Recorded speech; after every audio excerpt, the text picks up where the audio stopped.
Assalomu alaykum hurmatli tinglovchilar.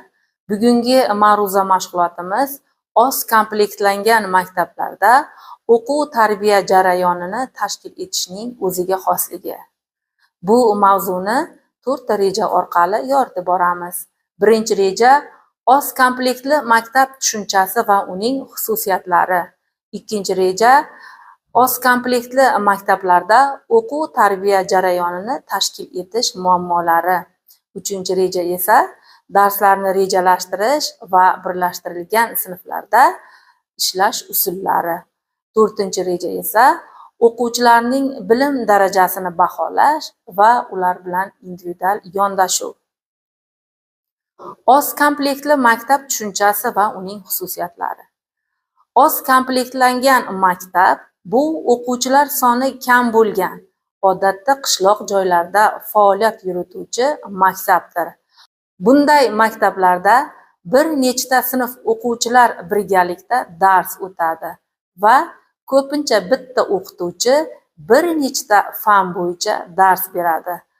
Odatda sinflar birlashtirilgan holda, masalan, birinchi sinf bilan ikkinchi sinf yoki 3-4 sinflar dars tashkil etadi.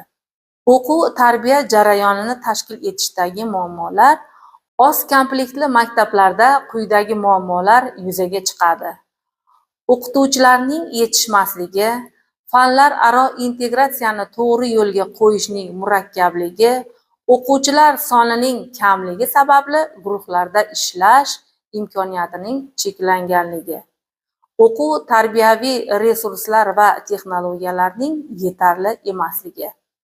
Darslarni rejalashtirish va birlashtirilgan sinflarda ishlash usullari. Oz komplektli maktablarda darslar alohida yondashuvni talab qiladi.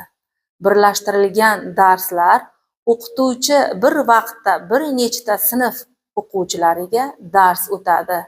Differensial yondashuv har bir sinfga alohida topshiriq, murakkab darajasi bo'yicha moslashtirilgan metodlar, ko'rgazmali qurollar va mustaqil ishlashga asoslangan topshiriqlar keng qo'llaniladi. Bu holat o'qituvchidan yuqori darajadagi metodik tayyorgarlikni, vaqtni to'g'ri taqsimlash olishini belgilaydi.